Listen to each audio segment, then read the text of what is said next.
Hi, welcome to my video. Our topic today is how to do date selection for weddings. But before we start, please watch this clip. Before we start, don't forget to click the subscribe button and bell icon or comment and like this video. Now back to our video. Right, welcome back. In addition to actually subscribing to my YouTube channel, please also join my Facebook group. It's Sophia Relos. It's actually in the screen. And this actually group is where you can actually get more information in terms of date selection or date for activation.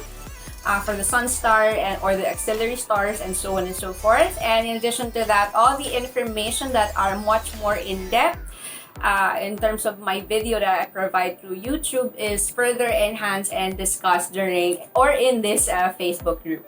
And also, if you want to learn more about some course, if you want to join my courses, you can also join my Facebook or visit my website, which is also in the screen, to give you much more information of the courses that I currently have. All right, now we're going back to the main topic, which is the date selection.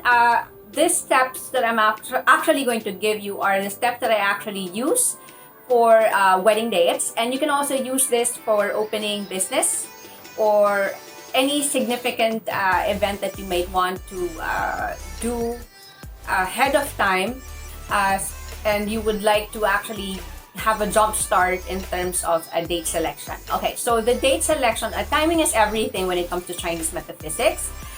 When you do, however, the date selection doesn't necessarily mean that there won't be any issues, but it definitely dissipates or at least minimizes rather the issues that you may have in the wedding dates and in the marriage. So the date selection is the jump start, and in addition to that, when it comes to activation, this is actually this validates the action if you're trying to cure a certain area and so on and so forth. So there are many things that a date selection can do, which is why it's so much important when it comes to Chinese metaphysics. Okay, so now just to give you more information, if you're trying to look for a good date for your wedding day, it would be best to give your consultant at least 6 months to 1 year in advance, so they'll be able to give you much more dates that you can actually select. You know, when we're going to get married, we would want to get married during the weekends. But if you're just going to give us like 2 months or 3 months or a month in advance, this actually limits the ability for us to give you a good date that fits in the standards that we're looking for. Okay, so what are the standards that we're looking for? The first step that we actually figure out is to determine the BaZi charts of both parties, the groom and the bride.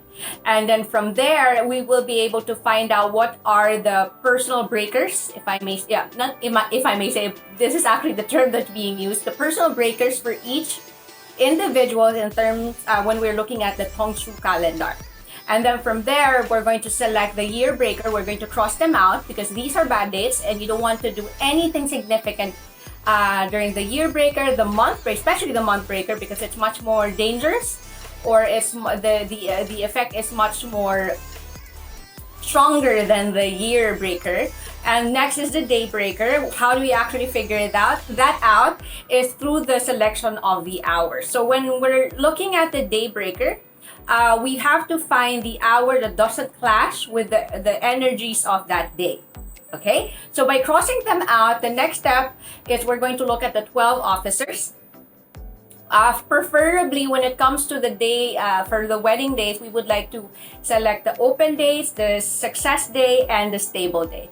All 12 officers are actually good for wedding days. So when you're looking at the Feng Shui calendar, cross out the bad dates, the personal breaker, the year breaker, the day breaker, even the 3 killings, by the way, and then and the personal breaker. And then from there, we now look at the 12 officer calendar or the 12 officer days, and then we pick the open day, select day, open day, success day, and stable day. And then from there, we also look at the hour by comparing it to the day breaker. I hope it's clear. There's so much process that we actually have to look for when it comes to the day selection, especially for wedding. That's why sometimes your consultant would ask you for a couple of days or 24 hours at the very least to give you the best date for you and your partner, because as much as possible we want to give you the best service by giving you the most pristine date when it comes to your wedding day. Alright, so thank you so much for watching, and I hope you learned something today. And next week we are going to talk about the flying stars for 2021. Thank you so much for watching. Bye!